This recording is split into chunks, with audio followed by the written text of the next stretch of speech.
Welcome to episode number 41 of Colorado TechCast. Hey everybody, Trapper here. Thanks for joining me on this episode of Colorado TechCast. Colorado TechCast is a weekly podcast where I interview CEOs and founders of Colorado-based technology startups. Join me each episode as I explore the Colorado technology community from the inside out. Today I'm joined by Jarret Winkelman, founder and CEO of Incident Response Technologies. Jarret, thanks for joining the show today.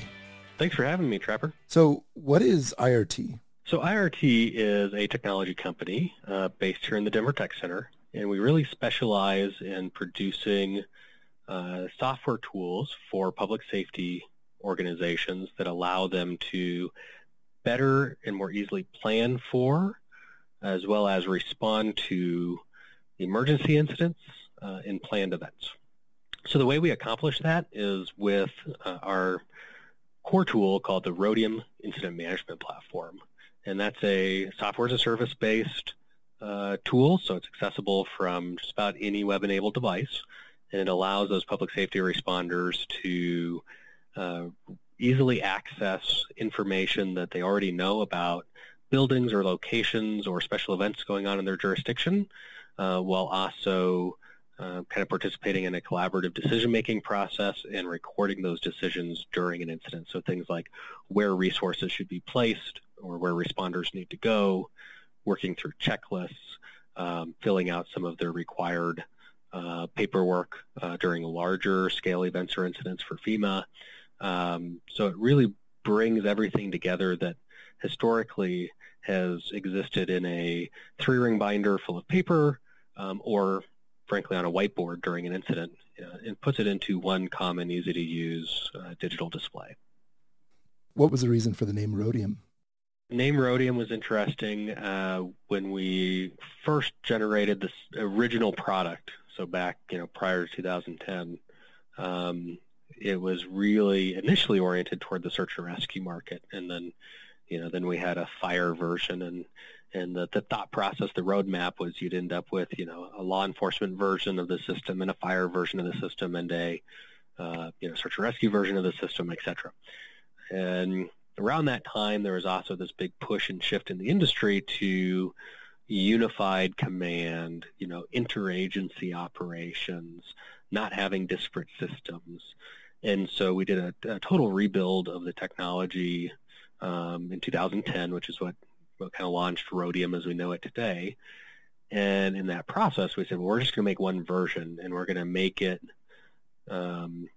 flexible enough in its design, naming conventions, et cetera, that any type of organization that's looking to plan for or manage a response can use it. And so it's not going to be the police version or the fire version. It's just going to be one thing, and it's going to allow everyone to work together. And in order to promote that, we said, well, we can't have a name that makes it feel like it's just for fire or just for police or just for whatever, right? Some of these agencies, right, get a little defensive about their area of operation as well, right? So, if it looks like it's a fire tool, right, sometimes the cops don't want to use it or vice versa, right? So we wanted to be very generic and kind of open in the name and the design.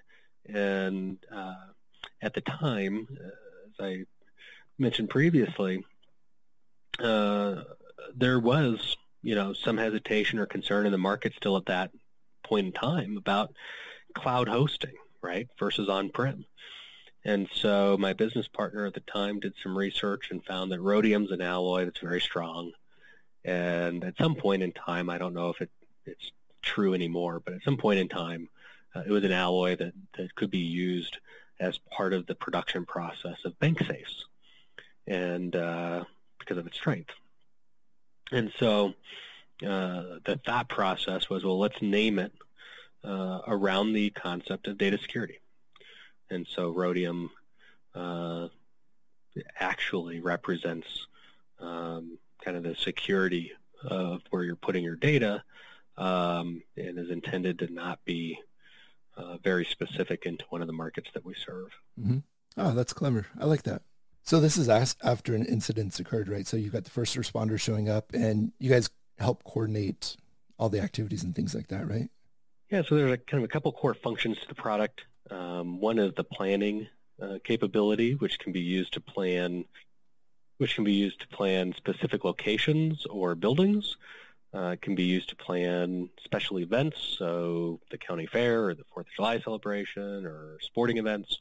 And then the response component, right? So as organizations are responding to an emergency incident or just managing their deployments during these special events, they're able to track the location and tasks of the police officers and firefighters that are there, see where they are geographically on the map, access their checklists, look at pre-planned map overlays of those venues or locations, and really gain a lot of information about what they know about either that location or type of response ahead of time, and combine it with recording their actions and the decisions they make during the response, so they have a record of that and can share it in real time with other stakeholders during the incident. So you enable them not only to react to an emergency situation, but kind of get the pre-planning done up front so they're able to more efficiently respond. Is that kind of the idea? Exactly. So when we look at the planning side, certainly with unfortunate events throughout the country in recent years, there's a big focus right now on pre-planning high-risk facilities, so schools and malls and churches and things of that sort. So certainly the ability to plan how organizations would respond should something occur at those types of facilities is important. But we also see more and more organizations looking at really any type of pre-planned event that occurs in their jurisdiction. So 4th of July or the New Year's parade, or now all the way down to say the high school homecoming parade, or the football games, right, or those types of events where even if everything is going according to plan, it's still a logistically complex exercise. You're deploying police officers to direct traffic and close roads and do crowd security and patrol, and you have emergency medical services doing medical patrols, and all these resources to coordinate. And if something should go wrong or something bad should occur during that event, you have a number of different contingencies you might have to deal with. And so Rhodium really allows organizations to plan those events, how they're going to manage the events if everything goes to plan, make sure that they know how they're allocating resources and where everyone should be and when, while at the same time setting up a number of contingencies that they can basically switch to with the click of a button. So if something occurs and now we need to move to the evacuation plan, we can click a button. All the responders that are involved in that event have immediate access to what that plan was, whether it's mapping layers of how the evacuation paths look, or checklists of what they need to be doing, task assignments, etc. And they can all work off of that kind of predefined plan for what happens if that contingency occurs. It sounds incredibly powerful. I mean, not only are you enabling them to react to an emergency situation, but just giving them the confidence, or giving the organizers the confidence that they have a plan in place to handle the happy path as well as any contingencies that come up, and get the plans off of paper and out of a storage cabinet somewhere and putting them in their hands in front of the people who are actually acting or carrying out who are actually running the event. Absolutely. And I think the other kind of important takeaway from at least that special event side is it's typically during those types of events that you have multiple agencies working together, right? So if you look at something like a college football game, it's not just the campus police department typically that's involved in that type of event anymore. It can be sometimes, upwards of half a dozen or a dozen agencies that actually come together for those types of events. And often some of those agencies might be using different types of radio systems or different types of 911 dispatch softwares that may or may not actually interoperate. So Rhodium can provide an affordable and kind of logical solution for organizations to all operate under the same umbrella during those multi-agency events, as is the case actually right here in Colorado and in the greater Fort Collins region, where we have a number of agencies that all operate under kind of one common umbrella for those special event management purposes. So what got you interested in this space? So really my background by education is business management. Went to CU and a degree in business management, but my practical background, so to speak, is all in public safety. So I got my start in public safety actually very young as a high school student with an organization in Arapahoe County called the Arapahoe Rescue Patrol. Actually the only professional youth-run search and rescue team in the country.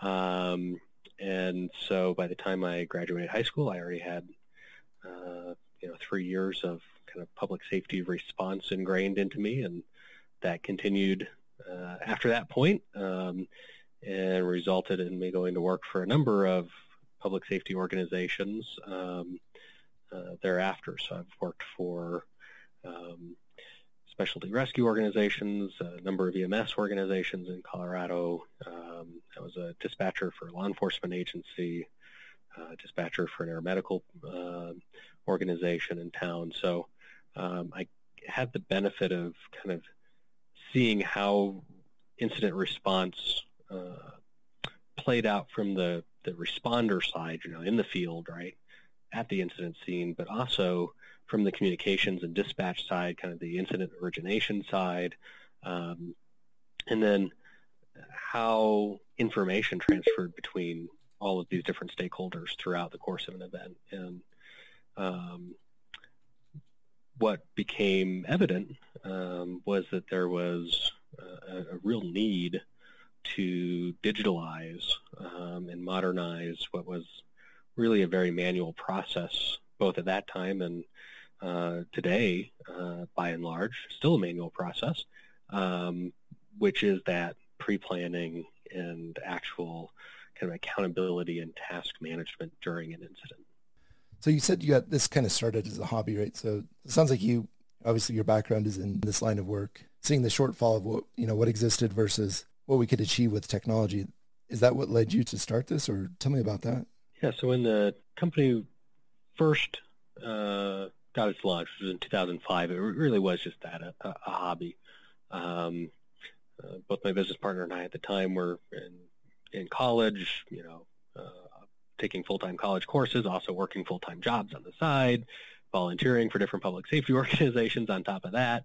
And there was this, side project called IRT. In 2010, late 2010, early 2011, we took the business full-time. My business partner at the time, went off to medical school. So we had a transaction, and I took control of the company moving forward, hired a team, and kind of decided to jump in with both feet and really see what we could do. At that point, really didn't have any concept of how to go raise professional money, venture capital or otherwise. And of course, didn't have the personal resources to invest a huge amount of money into the business. So we really grew what I would call very organically, with a little bit of friends and family money for the next several years, and did very well with that. Got a pretty broad deployment across the country of customers, and then really reached an inflection point in about 2015, 2016 that made us make some decisions to go raise institutional capital. So institutional capital has a lot of meetings, right? How did you guys decide to get that money? Sure. So as we kind of approached about probably early 2016, came to the realization that, again, growth was actually really good, but because we were growing organically, we didn't have a lot of cushion, so to speak, right? So we kind of got to the point where we had to make a decision that we either needed to slow the growth down, invest less in growth, and become more profitable, which we could have done, Or if we really thought, the opportunity was grow faster, we simply needed more resources to do that the right way. And so we ended up joining a group out of Fort Collins called Innisphere.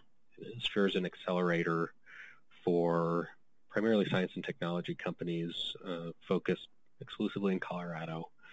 And our thought process was this would be an opportunity for us to really start to learn about the mechanics of how to go raise a venture capital round. And would also give us a network to hopefully get some introductions to players in that market, because as you know, Trapper, that's probably one of the most difficult pieces, just getting in front of that crowd, right? So so this was an opportunity for us to do that. So we joined Innisphere, went through their program, and what ends up happening is you go through a 4 days of they call onboarding, kind of introductory sessions where they cover different topics, but then you're actually assigned almost a mentor, if you want to think of them that way, that has background in your type of industry, or at least broadly in your general subset of industry, right? So in our case, technology.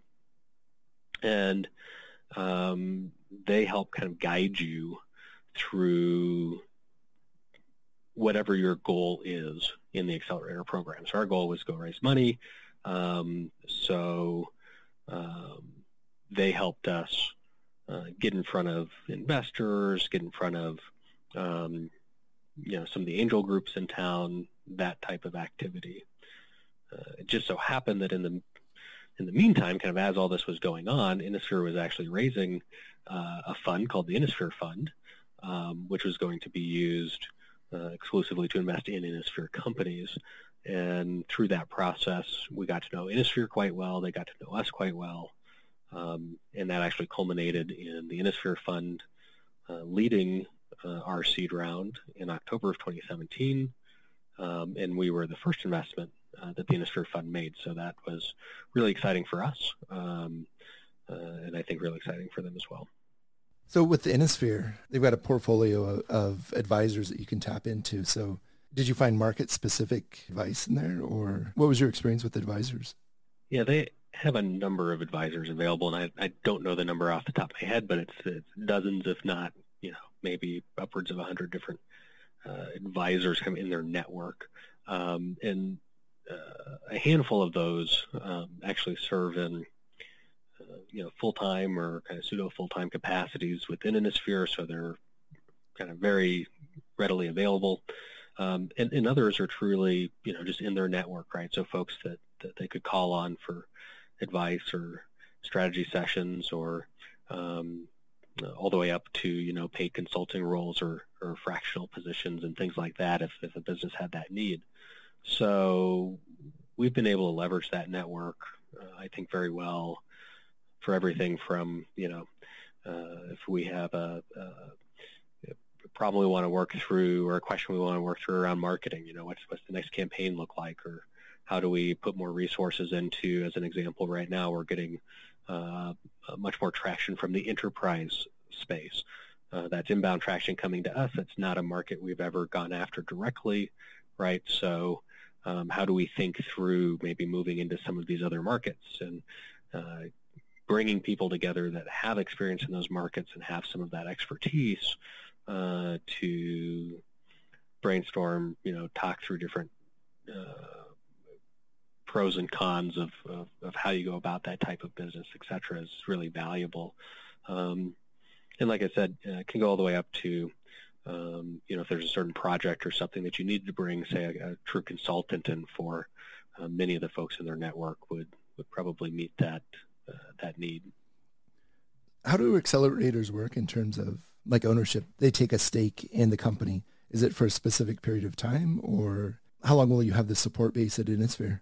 Yeah, so Innisphere is a little unique from that perspective. Many accelerators and incubators do take equity in the company as kind of their sign-on fee, so to speak. Innisphere does not actually. Innisphere, at its core, is a nonprofit,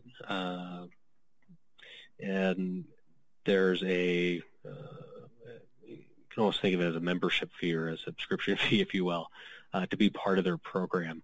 It's very reasonable.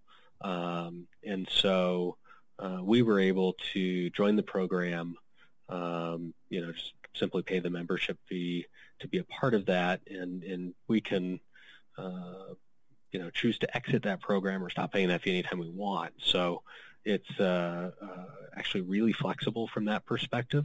We found that for us, the content that they provide through some of their events and again, just access to their network and some of those capabilities certainly more than justified what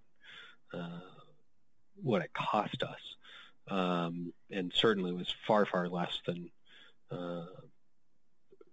what the effect would have been, say, in a incubator or accelerator that actually takes a percentage. I think a lot of them take 5, 6, 7% of the business up front. So Innisphere does not actually do that. Now, Innisphere Fund, which is kind of it's technically a separate entity, right? But they partner with Innisphere and only invest in Innisphere companies. They act really as a true venture capital type of fund. And so they do not make investments in every Innisphere company. I don't know the number off the top of my head. I believe they've made 4 or maybe 5 investments to date now over the last 2.5, 3 years. And so even out of the number of companies that go through the Innisphere program, I'd say very few of those actually end up getting a substantial investment. But in that case, it would be a more traditional type of approach, right? So either a priced round or convertible note or something of that sort. In our case, it was a priced round that we did in 2017. Can I ask how much that was? Sure. So cut it out if not. Yeah, no. So we raised 1.4, just over 1.4 in 2017. Small component of that was our previous friends and family money that had come in, over a number of years as we kind of grew the business initially, that converted in. And then over the last 2 years, we've brought a couple of follow-ons into the business in the form of convertible debt. And so we actually just announced today our most recent investment, which is by a gentleman by the name of Chris Maloney, who is the founder and former CEO of a company called Tritech Software, which became the largest provider of emergency dispatch software in the world. And in total now, we've raised just over 2.6. It's a pretty good chunk of change for Colorado companies. Capital is difficult to acquire here. I've heard from multiple people. I don't know whether it's just, that we're not on the coasts or that we just don't have the institutional funding in the state, or if we're just not attracting the VC firms. But it sounds like we're partnering with Innisphere was a really good move for you guys, both in terms of, gaining access to advisors as well as the Innisphere fund, which allowed you guys to continue to grow. Yeah, it really was. In fact, I was listening to another one of your episodes, and I think it was with Paul Foley with Smart Capital. And he talked about how Colorado represents less than like 1 or 1.3% of the available capital in the country from a kind of true VC or professional money standpoint. So I think I would echo that in the sense that when we started down that path in 2016, we had absolutely no idea what we were getting ourselves into, and the amount of time and effort that it takes to go raise money. And the results of that are fantastic. As you know, the odds are against you, right? The number of companies that are funded versus the number of companies looking for money is very small. Mm-hmm. So we were, I would say, quite lucky. I think we've got a great business, but I think at the same time we were quite lucky that we were able to get in front of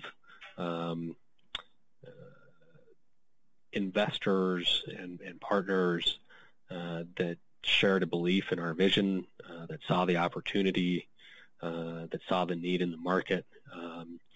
And I think we were also quite lucky that in the case of Innisphere, and our lead investor at the time, that they brought more to the table than just the dollars.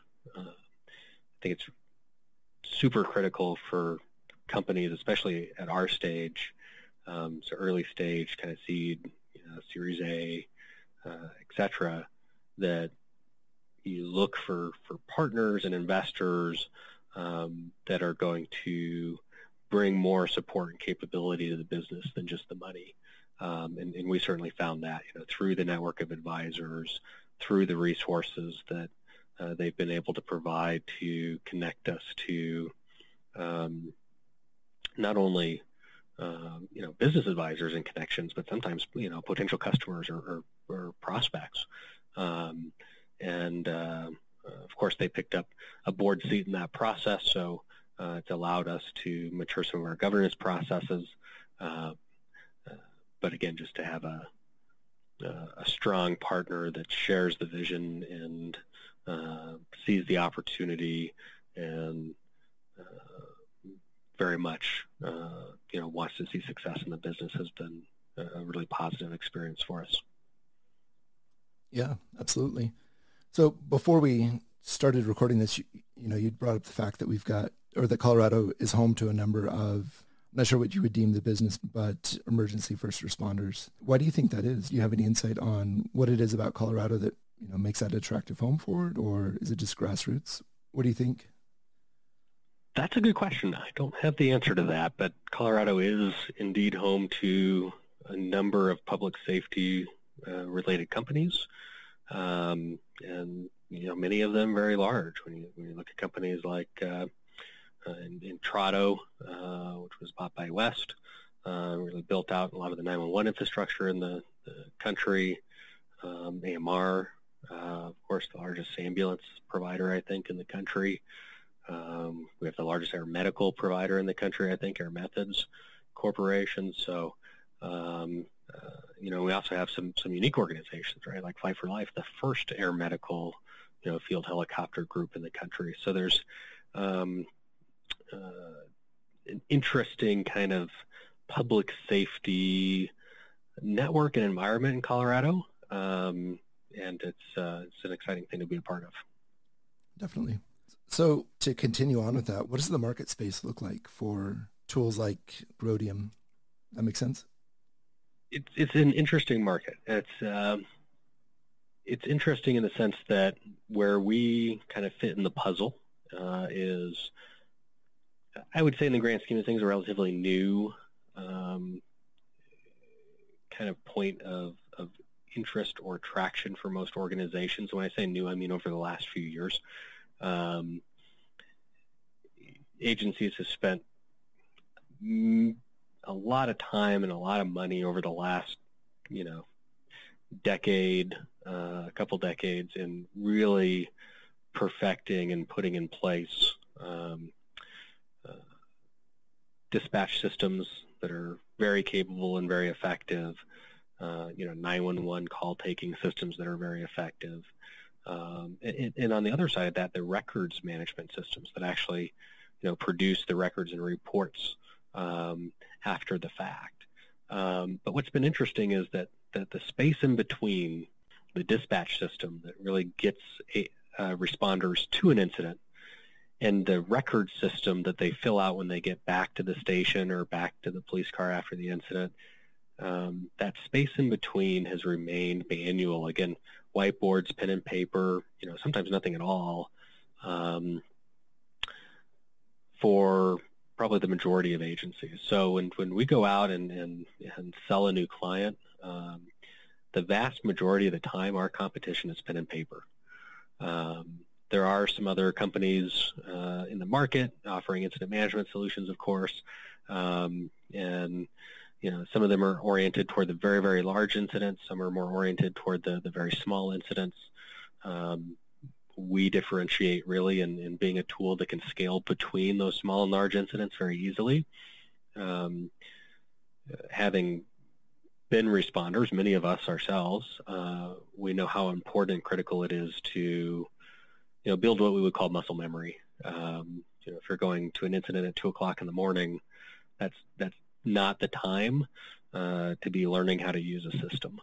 So if it's not something that is ingrained in you and you know how to use and can do it in your sleep, literally, it's not going to have as good of a result as it could on the organization. And so the fact that many of our customers can use the tool routinely, and that doesn't mean that they necessarily deploy it every day. It depends on the size and the type of incidents they're running, right? But many of our organizations or clients are deploying the tool, what I would call very routinely, and that allows them to take that tool that they're already used to using and scale it up for big incidents like Hurricane Dorian, where we had deployments in Puerto Rico, in Florida, in South Carolina.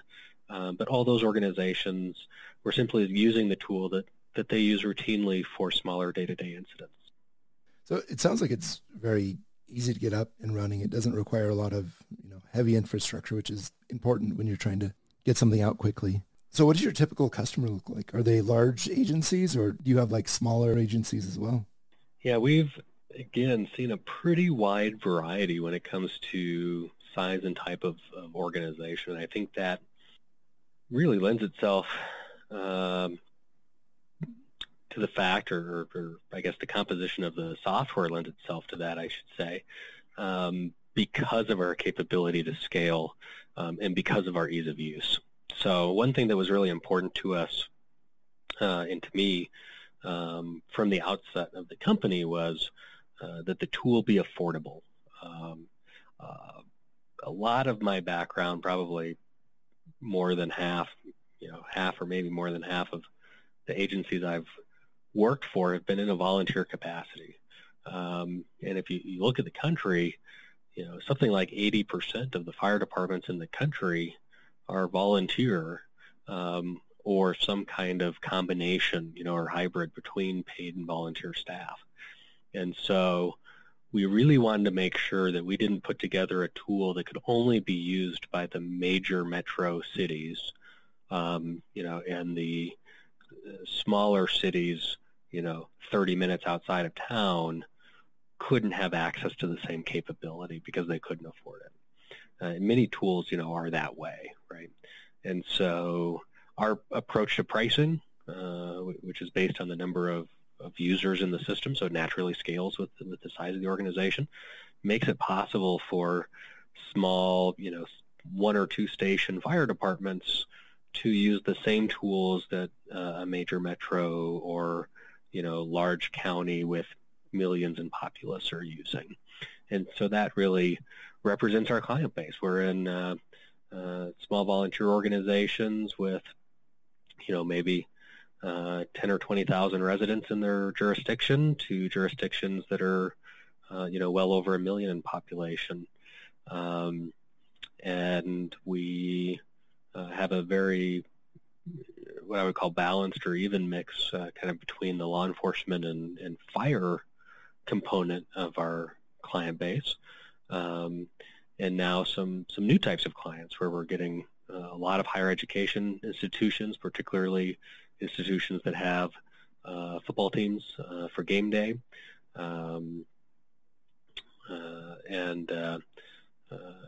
we've seen use in hospital and EMS systems, and now corporate enterprise, where we actually just brought on a Fortune 50 client in the third quarter that'll deploy this to all their facilities around the country because they're doing large-scale manufacturing, and they actually have their own on-site emergency response teams and firefighters that have to be available for that. As more and more of the tools we use go digital or move to the cloud, I think the ease of use and the turnkey is incredibly important, right? I would say probably even as recently as 10 years ago, if you wanted to stand up a solution like this, you would have to build out servers in your data center, right? You would have to bring in racks of equipment and all sorts of networking gear to make this accessible. Even then, the mobile experience wasn't nearly as what it is now. So was there ever a time that you guys considered going on-premise versus cloud-based? Yeah, that's a great point, Trapper. I would say if we looked back, closer to that 2010 timeframe, I don't know that I would go so far as to say we really considered going on-prem, but the very first version of the product, which was really totally different, and its purpose was much more administrative and really aimed just at the volunteer groups. Back in 2005, 2006 was an on-premise solution. And we went through a lot of effort to try to kind of force that on-prem solution to work in the cloud. Certainly the capabilities for cloud hosting, those types of things weren't nearly what they are today and weren't as easily accessible as they are today. If you kind of fast forward a little bit to 2010, 2011, the solution was in the cloud, but you still had a lot of concern, I think, in not just the government space, but customers in general and probably consumers as well about what did the cloud mean and what did security look like, and should this still live on-prem? And now you fast forward to today, and I don't know of an RFP or purchase request that's come out from an agency in the last year or two that didn't specifically say we want a cloud-based solution, right? So there's been this big shift where I think there's a level of comfort now that didn't exist many years ago. Obviously, the capabilities for hosting, security, etc., has taken huge leaps and bounds over the last several years, and we find now that the clients are very accepting of that hosting medium, and what that provides back to the clients is ease of access, right? Ease of deployment, ease of use. We have a number of use cases, or case studies, I guess I should say, where someone that was looking at buying product had an incident happen, right? So we've had agencies that were in talks with us to purchase the product that all of a sudden, a hurricane spins up and they're going, we're going to get hit with a hurricane in 4 or 5 days, and they're calling asking us if we can turn the system on so they can put it to use. And we've done that, right? We'll stand them up. Software can be turned on the same day. They can have access and oftentimes have very successful use cases, even with very minimal training, because the product's very user-friendly. If you had an on-prem product and something that had to be installed and a lot of support or hardware that had to be turned on to do that, you just wouldn't be able to support those types of situations. Moving to the cloud, it's definitely given not only customers, a better experience, but allowed you guys to move a lot quicker too. Opens up more avenues for expansion. Yeah, and I think the other thing that's really interesting, particularly from the public safety perspective, right, is that if something really bad is happening in my jurisdiction, right, what are the chances that my infrastructure potentially is affected by that as well, right? So if there's a hurricane or there's a tornado or there's a wildfire or something like that, is that affecting infrastructure that might be tied to, the hardware that I have in place as an agency? And because we are in the cloud, we aren't physically on site with that organization, they can relocate to another location, right, and have access to all their information very easily. They can spin us up on any device that they need. So if the primary device they're using goes down for some reason or isn't available, they can, again, get just about any computer or web-enabled device that they can find and be able to get to their data if they need that.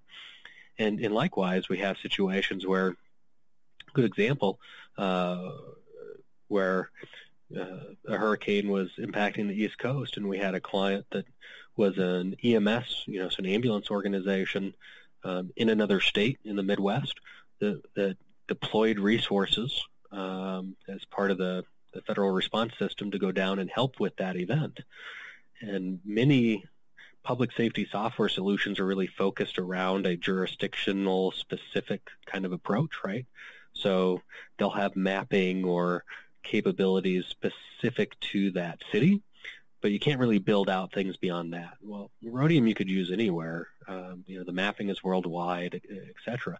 So they were able to deploy resources out to the East Coast and bring their incident management tool with them, right? And use it in a totally different state, totally different capacity. without having to think through the logistics, the IT logistics of how they were going to do that. You guys just provide a layer on top of the existing infrastructure, but it's a unified communication platform. Exactly, and it's a fairly map-centric design, but it's not just a mapping tool, right? It's really a information sharing and decision-making tool, or decision recording tool, if you want to think of it that way. So is this something that like police officers would use when responding to calls, or is it not really geared towards that market? So certainly there are a number of types of kind of day-to-day incidents that don't require an incident management system. However, anytime you start to scale beyond, one or two resources at an incident, which does happen in many jurisdictions on a daily basis, you need to start really looking at how you're accounting for those resources and how that information is getting shared between the different responders and stakeholders. I don't want to go into too much detail into exactly what functionality the officers in the field have versus the folks back in dispatch, et cetera, just so we kind of protect what they do and their safety and security. But we do have a mobile application they can get to on their smartphone devices, and then they could also access, the full capabilities of the system on their mobile computers, which many responders have in their vehicles anymore, and oftentimes in some type of tablet capacity that can be removed from the vehicle. Our system is really aimed at the supervisors that are making the decisions and coordinating the response. So what we're not intended to do is to take a police officer or a firefighter that's out on the front lines, right? Making contact with a suspect or treating a patient, and make them have to look at a phone or a device that's going to distract them from that task. That's not where we come in. Where we come in is, the fire chief or the police chief or captain or supervisor, whatever the hierarchy of that particular organization is, that's saying, I need, police officer A to go close this street, and I need police officer B to go close that street, and I need the ambulance to go here to pick up a patient. To be able to record and document those decisions and make those decisions readily available to other stakeholders. So those other stakeholders might be the dispatch center. They might be other supervisors or responding vehicles. They might be non-public safety stakeholders, right? So the mayor's office. Or public works, road and bridge, right? If you think about some of these events like parades and marathons and things like that, who comes in and shuts down the road? So that's the Department of Transportation, oftentimes, right? Or the city's road and bridge department. And so how are all these resources coordinating when, some of them aren't a natural part of the day-to-day 911 infrastructure? And so again, we allow all those organizations to participate in that planning and management process together. Yeah, so that's the unified umbrella where you're able to bring different organizations with disparate tools all under the same umbrella to communicate and have access to the same information in real time. Absolutely. All right. So if there's anybody listening who's not currently a Rhodium user, if there's an agency or an organization out there that's not currently using you guys or it's looking to upgrade their incident response, what would you say to them? Yeah, I'd say that we're biased, but we think that Rhodium is an incredible tool and something that can create a tremendous amount of value for those response organizations. There's a number of reasons Rhodium gets used, everything from accountability, making sure we know where staff is, GPS tracking of those resources, et cetera, to completing the ICS forms. So when you look at Colorado wildland fires and some of those activities that we get pretty routinely, there's actually a set of documentation that FEMA puts out that has to be completed basically for every work shift that occurs at those large incidents. And we digitalize that process. We've been told by customers that we save more than 50% of the time that it used to take them to fill out that documentation, while also making it more easily and readily accessible throughout the organization. We actually just spoke with a customer last week that in preparing for their county fair said they took what was historically an estimated 150 hours of planning time down to just 4 hours with Rhodium. So it's more than just convenience and kind of digitalizing the paper process. It is truly, how do we streamline the effort, prevent the need to duplicate data and information, and then how do we make that readily accessible to all of our responders so we are collaborating and coordinating in our decision-making process, both ahead of an incident or event and as we manage that incident or event in real time. The numbers speak for themselves, obviously, but that's a strong selling point. Not only are you, handling the incident while you're on site, but you're allowing organizations to put plans in place and to have a clear standard operating procedure for if something does happen. So I can definitely see the need for it. And if you're able to save that many hours off of a recurring event, it's a no-brainer. Absolutely. I think it saves time and effort. Obviously, it saves the cost associated with that.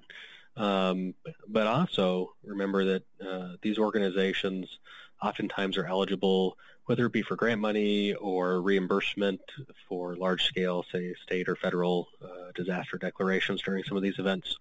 And they have to be compliant with some of these procedures in order to capture that reimbursement. And so we don't do that whole process for them, but we make it, we think, much easier and faster for them to complete that process, and hope that results in them having not only a faster outcome and a faster path to that reimbursement, but also a higher quality packet of documentation that increases, their likelihood and capability of getting that reimbursement.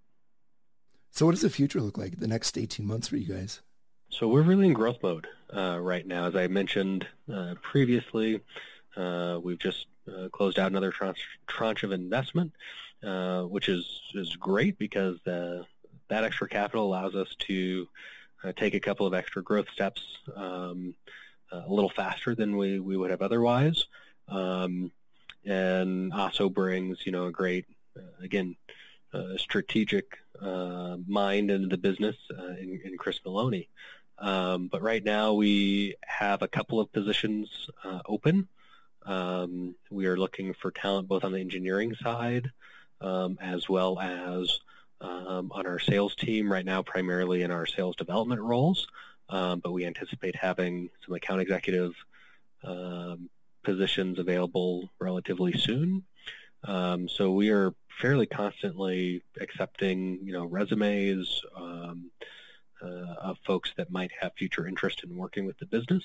So as we expand over the next, 6 to 12 months, we certainly anticipate growing the team pretty substantially. If people are interested in finding more about incident response technology or even applying to these jobs, where can they go? So they can visit us at our website. It's irtsoftware.com, and we do post those positions there. We also post our positions on Built in Colorado and other, standard job sites throughout the internet, but those are probably the two best places to go learn about our jobs.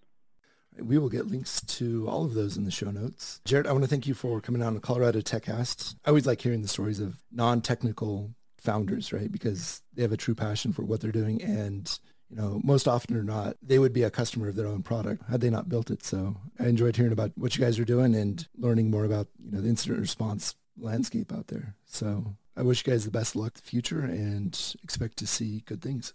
Thank you, Trapper. Really appreciate you having me on, and appreciate you focusing on some attention on technology companies here in Colorado. Thanks for listening to this episode. If you enjoyed it, give us a 5-star rating on iTunes, Spotify, Stitcher, or wherever you get your podcasts. Head on over to our website at coloradotechcast.com and hit the big subscribe button so you never miss a new episode. I'm Trapper Little, and I'll catch you again on the next episode of Colorado TechCast.